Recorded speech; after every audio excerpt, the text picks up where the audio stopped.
Yeah, we're fortunate to stay in our regular routine with a day off on Monday, our recovery day, and then, we're going to our regular scout routine with just an extra day of preparation because our time is shortened for a 45-minute window the day before the game. So Tuesday, Wednesday, here today and tomorrow will be really valuable for our preparation. Obviously, we're not sure of the opponent, but certainly the areas that we really need to continue to work on our execution, our communication, our toughness. The execution, especially with an emphasis on rebounding. So we'll continue to work on Alabama becoming better this week and brand new season, and the focus that we can take into Thursday's practice for a shorter window. Coach, your final two games of the season ended with a win over Florida and Texas A&M. Can you just talk about your team's performance? Yeah, I feel like, the grit, just the gutsy performance down the stretch, especially the last week. I thought our kids did a really good job of realizing it's a 2-game season at that point, and how we finished, the opportunity that this gave us for, double bye. I'm so proud of their effort and how they prepared and went out and executed. I don't think we played very well against Florida, so their response in the film room and the preparation that went into Texas A&M was really special to see their response. So really a credit to our kids and how we finished. Coach, I know that everybody knows the advantages of the double bye, but at the same time getting your team ready to come out of the gates on Friday, because you're going to be playing a team that's already played maybe 2 games. What are the things that you really need to focus on for that? I've had experience in that in my career, as a head coach, and I think that it definitely works to your advantage. I think especially, the fact that you can have an extra day of preparation, an extra day of recovery. Either way it goes, either way, whatever situation you're in, I think you try and make the best of it. So, we feel like we're excited because this is where you want to be, right? You always want to have a double bye. You never say there's a disadvantage to that. 3 of your players, they were awarded with SEC postseason awards. Specifically, Essence Cody, she was named SEC freshman for the 4th time this season. What do you have to say about her development this season? Yeah, I'm so proud. I'll just mention all 3 right now. For Sarah Ashley Barker to be a first-team All-SEC is so deserving. Her growth, her maturity, the growth that she's shown from last season to this season, from a leader to her performance, and performance in big games and in the SEC season has been unbelievable. And, she's only scratched the surface, so we're excited about her future development.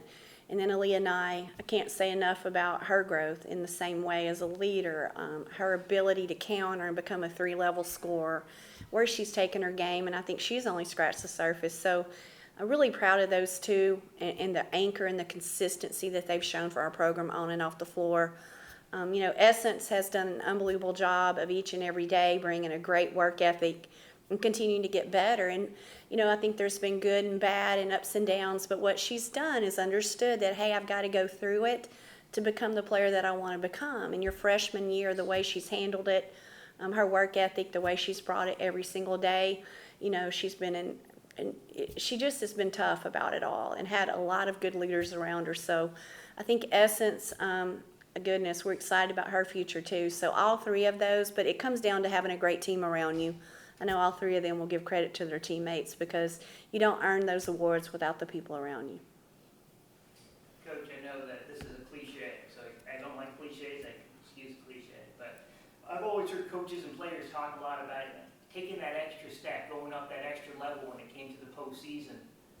Is that something that you see? Is that tangible, or is it just the excitement where it's like we've been going through this season to position ourselves to this point where we can hopefully go on a run in the postseason? Definitely. I don't think we're satisfied. I don't think that we say, hey, we've had a great season and we're just happy to be here. I think this group has done a really good job of having a competitive edge about them all season long, and whatever the situation and opportunity presented, I feel like they've embraced it. So we're excited for this, and but we're also very determined that, just being there, we're not just happy with just being there. So I know that's our take as a staff. Hopefully our team will feed from that. We'll do a couple more. Courtney? For your guys' first game, you had the possibility of playing Georgia, Kentucky, or Tennessee. Is there a certain team that you guys would like to see again? Oh gosh, no.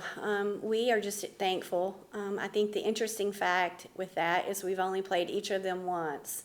We played Georgia really early, and then we played Kentucky and then Tennessee more recently. So I know that I feel like all three of those teams that I'm so impressed, they're playing their best basketball of the year at the right time.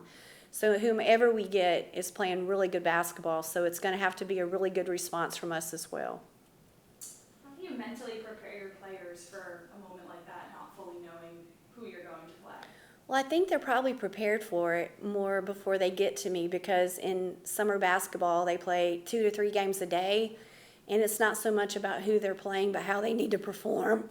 And I feel like that's just something that a lot of these players these days play multiple games a day against different people. So hopefully the approach will be it's more about what Alabama needs to do and who we need to be, and the execution and preparation that we need to handle. So we'll see how they respond, but certainly I think they're just excited for the opportunity of a brand new season.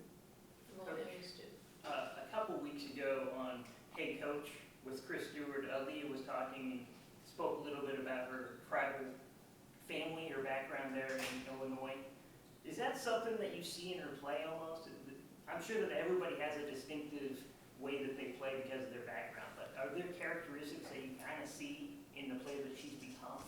I think the characteristic that sticks out to me are her parents.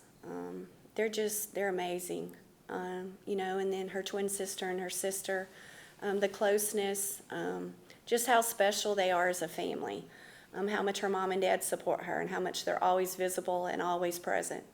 And I just have great respect for the entire family, because it's really unique. Her grandmother got to see her play collegiately for the first time on senior day, came down, and I just think that Aaliyah is just someone that very few days does she just not show up in practice. Like, I'm not sure there has been one. So she practices as hard as she plays, and I think her practice habits, her work habits, and to do what she's done in the classroom, and to be a 3.9, now to be admitted to our MBA program. She's just the epitome of a student athlete, and she has been so fun to coach and so fun to work with, and her leadership is exceptional. So I credit mom and dad and her village, because it's really special.